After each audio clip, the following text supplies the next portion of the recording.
kita dah maklumkan tadi, kita sebenarnya akan terinspirasi pada hari ini sebab saya sendiri bila baru-baru ini kita bila berjumpa dengan orang yang kelainan upaya, kita jumpa pasti akan terasa macam syukur. Betul. Hari yang penuh syukur. Hari yang penuh inspirasi, betul Anwar. Saya sangat suka di mana pelbagai perkara, mungkin ada yang benda kita terlepas pandang. Betul. Hari ini kita bertanyakan semua. Kena dengan kita punya topik hari ini, Hari Kurang Upaya Sedunia. Yes. Mereka-mereka yang istimewa kita nak dapatkan ilmu, dan bersama dengan kita merupakan seorang senator, YB Ras Adiba Razif. Selamat datang buat Kopitiam, YB. Apa khabar? Terima kasih jemput saya. Alhamdulillah. Sebenarnya saya pun dah teruja bila tengok RO kan, macam kita ada seorang yang VIP ni datang pada hari ini, dan bukan yang calon orang Dia merupakan senator Dewan Negara. Okey, dan kita pun ucapkan tahniah kepada YB atas pelantikan menjadi pengerusi untuk yang bernama, dan kita pun rasa macam-macam ni kita akan boleh kongsikan. Jadi pertama sekali mungkin nak tahu jugalah sebagai senator kan YB, apakah sebenarnya peranan nanti untuk YB dalam sebagai mewakili orang yang kelainan upaya? Bagi saya banyak benda yang perlu saya lakukan, tetapi yang paling utama adalah untuk memperkasakan OKU dan untuk memastikan hak OKU terjamin dan suara kami kedengaran. Dan antaranya adalah untuk memastikan accessibility, persepsi masyarakat terhadap kami, peluang pekerjaan untuk kami, pendidikan semua terbuka dan tiada diskriminasi. Sebenarnya saya pun tertanyalah, sebenarnya adakah sebenarnya waktu hari ini di Malaysia sebenarnya ada ke berlaku diskriminasi tu sebenarnya? Secara besar ke? Tentu sekali, terutama dari segi pekerjaan.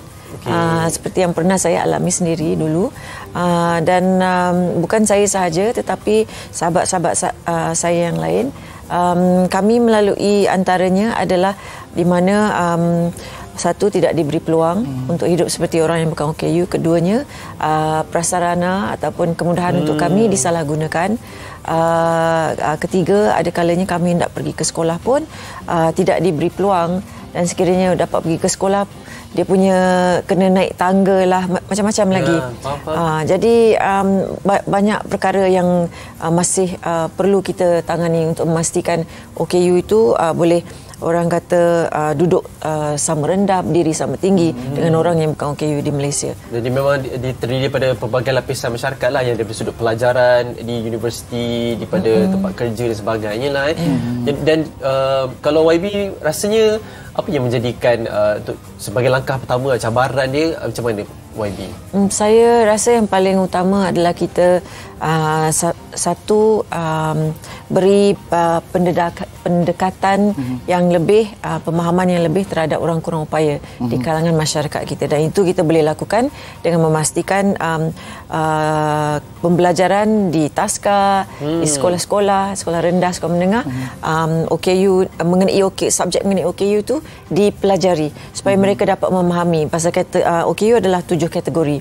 Dalam 7 kategori itu juga kita punyai sahabat-sahabat yang punyai penyakit yang jarang jumpa.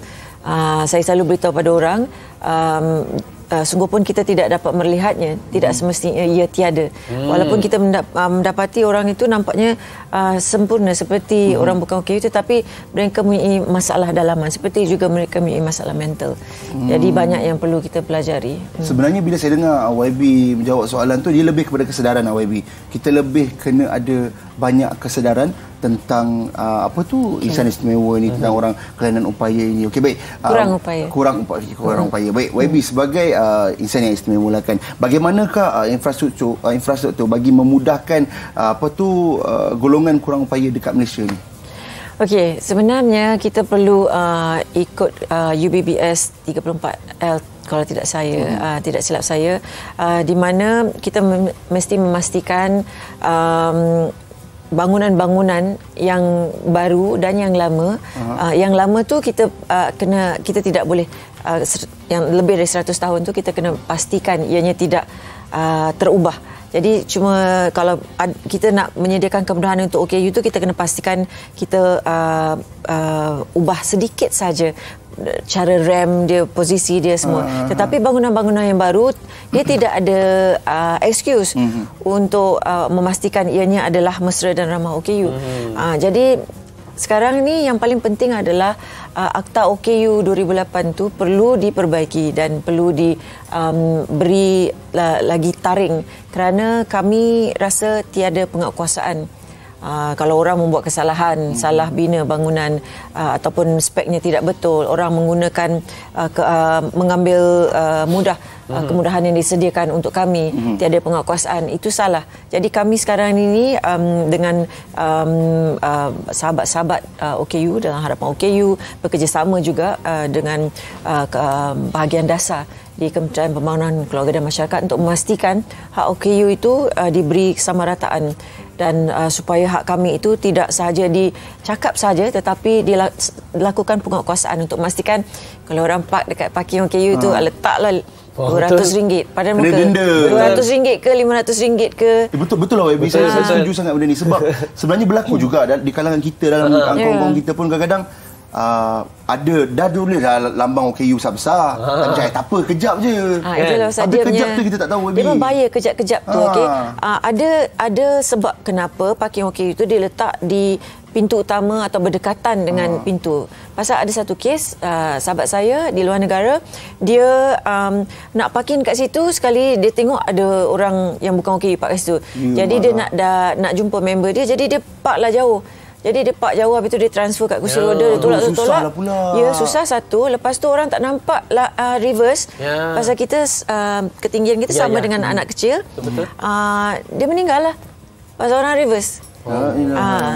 Jadi bukan itu saja, banyak lagi benda-benda seperti kita kena memastikan info untuk OKU tu mesra dan ramah OKU untuk orang pekak dan orang buta.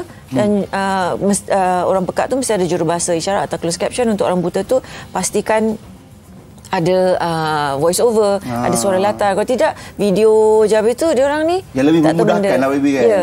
Dan juga macam poster-poster tu ataupun info-info untuk kita bagi untuk semua orang tu, kita kena pastikan ianya ramah okey. Pasal kadang orang autisma tidak faham kalau poster tu terlampau banyak dengan informasi. Dia macam macam tu. Keliru. Tapi kan Noah kan sebenarnya kalau kita perasan kebanyakan aktiviti atau benda yang telah mereka lakukan belum tentu lagi kita boleh buat. Sebagai contoh YB, mungkin YB boleh betulkan saya kalau saya salah. Sebab saya ada baca petikan dekat dalam internet di mana YB pernah dianugerahkan sebagai tokoh Sri Kandi Negara pada tahun 2014 dan mencatat Malaysia Book of Record kerana berjaya menolak kerusi rodanya dari Johor Bahru ke Putrajaya. Selama 10 hari. Itu dahsyat. Mungkin YB boleh kongsikan sedikit macam mana. Sebab kami sendiri, macam saya sendiri mengaku yang sempurna sifat ni pun belum tentu boleh buat YB. Sebenarnya saya pun tak tahu yang saya boleh buat tu sekarang. Suruh saya bawa kereta daripada KL Johor pun saya dah sakit belakang.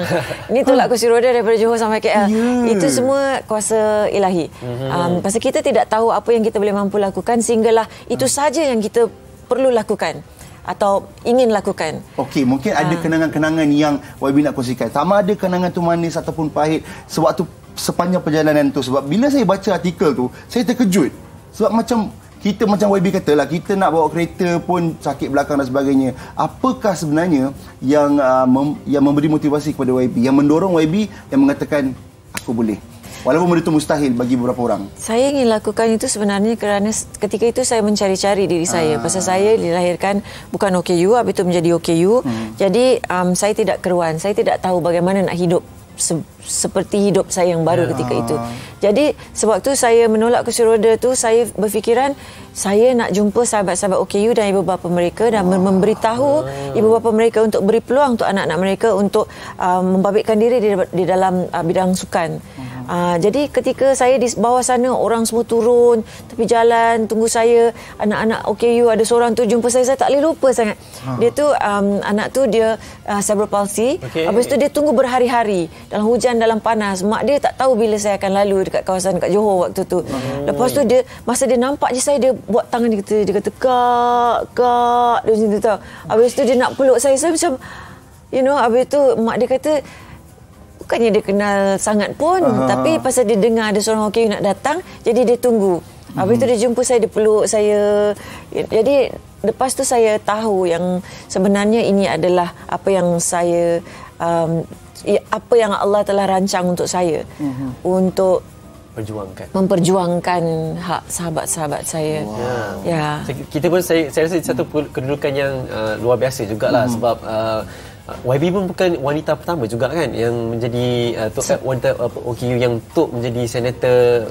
Saya yang kedua. Alhamdulillah. Dan tapi itu pun dah satu cukup membanggakan. Dan bagaimana YB meneruskan pula perjalanan sampai ke hari ini pula? Sebab saya dapat tahu tentang YB pun masa dilantik jadi senator, mak mertua saya dia kata kenal ni yalah kita ni generasinya adalah saya zaman dinosaur. Tak zaman dinosaur. Zaman-zaman baca berita jadi host TV dia TV7 kan. So saya macam lah pernah tapi dia berdiri tapi hari tu masa dengan YB KKM masa tu berdiri sebelah macam ini elok je ni. Tak ada rupanya alat-alat ni. Jadi macam saya sangat-sangat macam jumpa hari ni terkesima. Jadi peluang ni untuk kita belajar. Jadi macam mana pengalaman YB di parlimen macam mana? Saya terus terang pasal ada sekali dulu masa saya pergi parlimen, saya rasa beberapa tahun yang lalu saya cakap dengan saya punya pengurus, saya kata, ambil gambar di belakang, pasal apa? Ambil je nak berangan kan. Habis tu rupanya apa yang kita minta tu yang Esa akan ambil doa kita tu. Saya sejuta doa mencapai bintang. Pasal masa saya masuk mewakili sahabat-sahabat OKU di dalam parlimen, saya rasa saya beritahu pada diri saya, this is saya punya journey saya daripada dulu sampai sekarang rupanya sudah diatur. Saya tidak sangka pun akan sampai ke sini untuk menjadi suara kepada sahabat-sahabat saya. Saya tidak sangka, dan bukan itu saja. Saya menjadi suara juga, saya dah mewakili juga sahabat-sahabat media. Ya, itu yang buat saya lagi pasal saya dah dalam media 34 tahun. Mungkin tidak panjang berbanding dengan ramai orang lain. Sebab itu saya baru 18 tahun ketika itu. Tetapi saya kira saya di situ sebagai seorang OKU, sebagai seorang atlet Paralimpik dan sebagai seorang media dan sebagai seorang penyair. Jadi saya macam alhamdulillah. Itulah sebenarnya YB, itulah sebenarnya saya share peribadinya. Saya nak ajukan juta soalan sebenarnya. Sebab kalau kita lihat Anwar, kalau kita baca tentang YB Rasadiban, kita tengok dia daripada awal penglibatan dalam industri pada sekitar tahun 90-an juga, betul? Personality TV, pembaca berita dan sebagainya. Kemudian ujian yang menimpa YB, jadi tergolong dalam orang OKU, kemudian menyertai sukan Paralimpik, mewakili pula tu, bukan orang biasa-biasa, bukan calon-calon orang boleh mewakili tu. Lepas Paralimpik tu pula menembak dan sebagainya. Lepas tu sekarang melibat mencuburkan diri dalam parlimen, di mana bukan satu perkara yang mudah. Macam kebiasaannya macam saya lebih selesa, saya lebih santai bila berada dalam satu atau dua perkara saja. YB macam buat bucket list. Macam YB macam dia macam ada buat bucket list. Dia macam mati hidup semula, dia macam ada benda-benda yang baru. Dia stress baru. So many things to do, so little time. Terlalu banyak benda yang kita nak buat tetapi waktu kita suntuk. Jadi saya beritahu diri saya, apa-apa pun fokus. Nafas, fokus. Dan kita perlu, lagi satu, kita tidak boleh ambil hidup ini terlalu serius. Kena selalu gelak. Pasal kalau serius sangat nantilah stres. Dah lah jadi macam gini, tiba-tiba lagi lah stres. Okey, rahsia tu, YB, rahsia untuk menangani stres tu. Sebab sekarang kita tahu ialah dengan ujian macam kami ni rasa COVID-19 ni menghadkan kami punya kreativiti, menghadkan kami punya pergerakan untuk menjadi manusia yang lebih baik di hari-hari berikutnya. Macam YB sendiri, apakah pesanan ataupun mungkin kata-kata semangat yang boleh kami sebagai orang biasa yang penuh lengkap segalanya ni, yang boleh kami ambil pengajaran daripada itu? Kita kena selalu ingatkan diri kita bahawa setiap yang berlaku itu ada hikmah dia. Seperti juga keadaan sekarang. Dengan keadaan dunia melalui pandemik ini, sebenarnya mungkin Tuhan tu mahu kita semua tenang dan orang kata step back dan lihat apa yang sedang berlaku pada diri kita dan sekeliling. Hargai persahabatan, muhasabah dengan keluarga, dan kita orang kata hidu nyaman udara, kita tengok pokok semua. Kalau tidak, kita ni macam laju sana, laju sini, laju sana. Jadi kita kena step back dan kita kena bersyukur. Setiap yang berlaku itu ada hikmah dia. Satu. Lagi satu, kita kena sentiasa, kalau kita dalam keadaan yang stres, bernafas. Bernafas itu penting. Penting sangat. Pasal kadang-kadang kita laju-laju, kita lupa benda-benda yang basic, yang kecil. Dan yang ketiga tu, kita kena sentiasa bersyukur. Saya selalu ingatkan sahabat-sahabat saya semua, kalau dengar azan tu, sembahyang on time. Lepas tu kita buat benda lain. Kalau orang yang bukan orang agama Islam pun, tetapi saya kata sentiasa bersyukur, sentiasa bersembahyang. Bangun pagi, minum air suam, bersyukur. Itu saja. Wow. Selalu cakap terima kasih.